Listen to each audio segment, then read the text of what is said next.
Hey guys, welcome back to my channel. Today we're going to do a spooky book haul.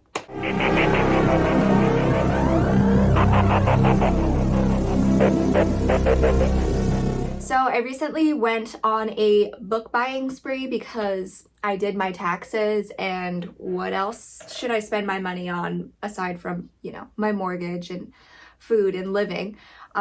Who needs that when you have books, right? I've been on sort of a religious horror kick, so I have decided to start looking into more religious horror books, possession horror, and I picked up The Exorcist. I'm a huge fan of The Exorcist film, but I've actually never read the book, so I'm super excited to get into this because everybody always raves about how good it is and always recommends this when I ask for possession religious horror books. And I mean, this is kind of the book that, set the game. It's the blueprint for possession horror. The Exorcist follows a young girl named Regan who becomes possessed by the devil, and it follows the priests who try to exorcise her from the demons. Why is there no synopsis? There's no synopsis on this because it's just like, you should know what this book is about. I don't know much about the actual book, how much it compares to the movie, but I'm excited to see how it does compare and then probably rewatch the movie. Next, I picked up A Head Full of Ghosts by Paul Tremblay. So this one has always been recommended by, I feel like, everybody in the horror community. I always see it talked about on Reddit. It was blurbed by Stephen King, so this one sounds similar to The Exorcist, but with a modern spin on it with the reality television show aspect. So I'm interested to see how it compares to The Exorcist. I'll probably read it after The Exorcist. I'm just really excited to check this out and see how it is. Next, I picked up Night of the Mannequins by Stephen Graham Jones. So I was excited to pick this up because I read The Only Good Indians last year, and I really enjoyed it, and that was my first Stephen Graham Jones book. It was a little difficult for me to get into his writing style because he writes in a very chaotic way, but I did ultimately enjoy it. It made me feel very uncomfortable, so I'm excited to see how this one plays out. So this one follows a group of kids who play pranks with a mannequin. So it sounds really interesting. And I love this cover. It's just so creepy but simplistic. I haven't seen a ton of people talking about this one, and from what I have seen, it's kind of mixed reviews on this, but it's a short book. It's a novella. It's only like 131 pages, so I feel like it's going to be a quick read that I need, and I love quick reads, so I'm excited to get into this one. Next, I picked up A House at the Bottom of the Lake by Josh Malerman. So Josh Malerman is the author of Bird Box, which I actually have not read. I saw the Netflix movie and I did enjoy it. I didn't think it was super amazing. It didn't do anything very exciting or new, but it was a fun watch. It was a fun ride.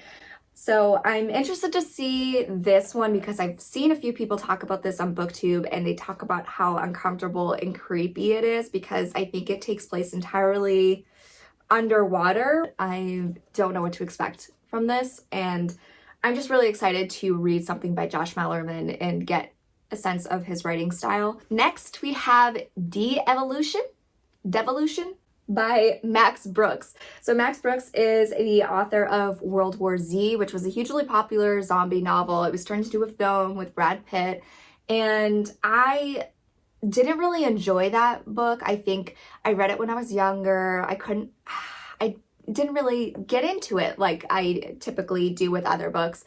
I don't know if I want to revisit it now that I'm like more into reading. But this one sounds more up my alley right now because it focuses on Sasquatch, and I'm obsessed with cryptids and Sasquatch, Bigfoot, the Yeti.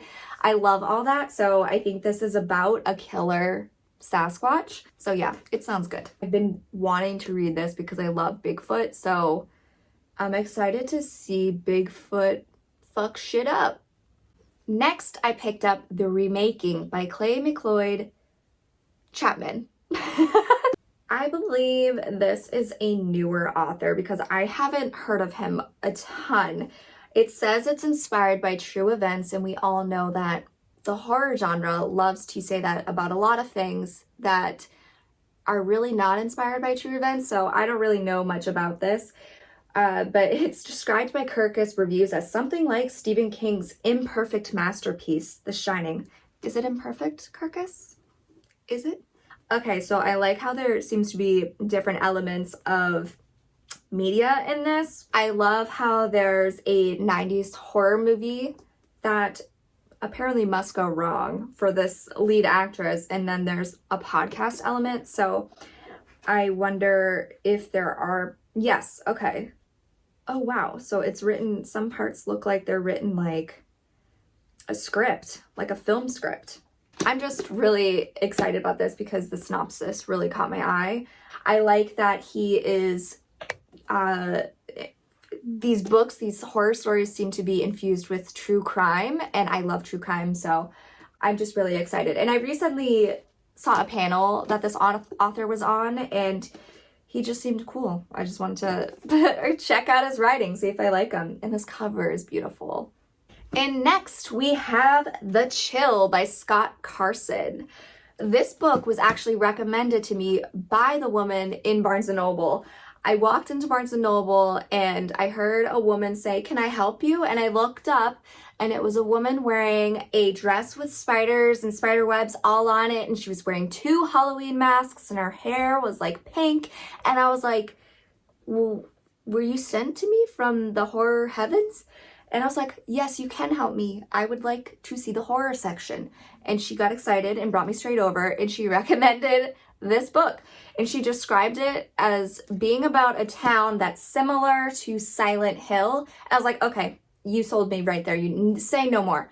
This sounds so interesting. And it got a blurb from Stephen King that says, wow, grips from the first page. Now I know Stephen King is blurbed on a lot of books that aren't that good, but this woman highly recommended it. She got really excited, and I love getting personal recommendations from people who work in the bookstore. And I never had heard of this book before, so I'm excited to dive in. See, you do get that pun. It's a water pun because it's focused on water. Yeah, I one of my friends read it. She said it was pretty good. It's a slow burn, what I'm told, and sometimes I'm into that. I'm into the slow burn, as long as there's a nice payoff in the end, in which I heard there is a nice payoff. So anything that is described to me like Silent Hill, I'm into. So I'm excited to read this one. Okay, so then after Barnes & Noble, I had the urge to go to Savers, which is a thrift store. I don't know if that's available everywhere, if that's just like a New England thing, but I went to look for used books and I found some good books that I got really excited about. I like squealed in the store, and I thought I was dreaming. I was like, this cannot be real. So I found Stephen King's It. Look at this cover. This paperback edition of It with Tim Curry on the cover.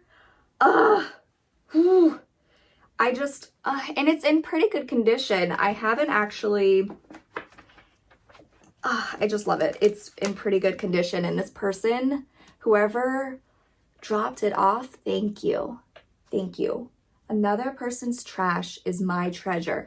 This book, I just love the cover. It's so freaking cool. And I haven't seen it. I've never seen this.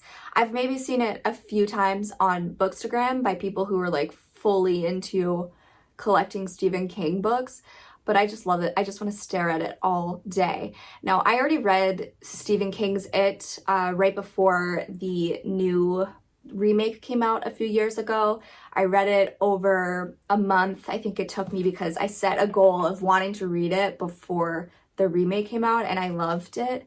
Yes, there are issues with it, with certain scenes involving children, and I think we all know what that scene is. And there's a lot of fucked up shit in it, but I just felt like I loved the characters in that story. I remember being super intimidated by the book because it's huge, And because it focuses on so many characters, I thought I wouldn't be able to keep track of them all and actually enjoy reading it. But the way King wrote each character, they're all so different, and it's so easy to pick them out and identify with each one in their own unique ways. And I just loved the friendship between the losers, and I just love that book so much, and I don't understand people who don't like it. I know everybody's entitled to their own opinions, but your opinion is wrong, okay? Just kidding. But I love this. I'm just gonna display it all the time. Then I found another paperback Stephen King, A Pet Sematary. Look at this, okay? Who was this person that dropped these off? They have to be the same person. This copy is in such good condition. I'm shocked. I was shocked. I almost tackled somebody who was nearby, even though she had zero interest in the book, because I got so excited. I just love the cover. I still have not read Pet Sematary. It's on my list. I have a few different copies of it. I have the hardcover with this cover. I just love this cover. It's so freaking cool. And I have a newer hardcover that came out before the remake, which I didn't watch the remake, and I've heard it's really bad. I know I shouldn't trust just reviews, but I've had no interest in seeing it. So I need to read this because it's almost embarrassing. I'm just kind of nervous to read it because I've heard it's really emotional and draining and sad because it focuses on loss. And I don't know if I can handle that right now. So one day I will read it, but in the meantime, I'm just gonna keep collecting them and have them on my shelf so I can just look at them. Then I saw this bad boy, this thick boy, Stephen King's Dreamcatcher. I have a paperback edition of this that I tried to read in like 6th grade. And I remember reading like a couple hundred pages, and it was only like the introduction, and I was like, is this serious? I don't know why I put this much energy in before I even got into the damn story, and I got pissed off and I stopped reading it. But look at him being all cool. I love the movie. I know a lot of people don't. I know there's a lot of criticisms for the story. It's not perfect, okay? But I love the friendship of the boys. And I love the whole first half of the movie where they're just hanging out in the cabin and shooting the shit and just having a fucking good old time. And I love the characters in the movie. I love Timothy Olyphant and Thomas Jane. I just think they're all so good together. And Damian Lewis, like, that cast is stacked. It's so fucking good. But then it goes off the rails the second half of the film. But I still like it. I still think it's fun. It's not the best, but it's a good, like, rainy day winter movie. And maybe I'll read the book one day. It's just so thick. It's just so big. That's what she said. And it's not at the top of my list. So one day I'll get to it. And lastly, I picked up Lacey's Story by Stephen King. I know nothing of this book, but I've always seen people on BookTube and Bookstagram list this as one of their favorite Stephen Kings. Then I saw this beautiful cover and I had to have it. I just got so scared that this was not the same book. I thought somebody fooled me. Oh, I just read the back. It's a satanic story. That sounds really interesting. It sounds like a horror story. I don't know why, for some reason, when I hear this, when I hear the name of this book, the idea that it's a horror story, it just never popped into my head, but it sounds like it's pretty scary. So I'm interested to see this. And this covers, like, this book is in perfect condition. I had a really good haul with the Stephen King this time I stopped at Savers. It was like, it was like I was being pulled to Savers. It was telling me, you will score good if you go there. Yesterday was a full moon, and I swear so many weird coincidences happened. Like me walking into Barnes & Noble and being greeted by a woman who is a horror fan, like immediately, and taking me directly to the section and recommending that cool ass book. And then me having the urge to go to Savers and then scoring on all those Stephen King books. It's like, it was fate. It was meant to happen. So I'm excited to read all of these, hopefully soon. Yeah, let me know what you like, what you think of these books. And if you're not subscribed already, please subscribe, hit that like button, follow me on social if you want to connect with me on there. We can become spooky besties and talk about spooky shit. Thanks for watching, guys.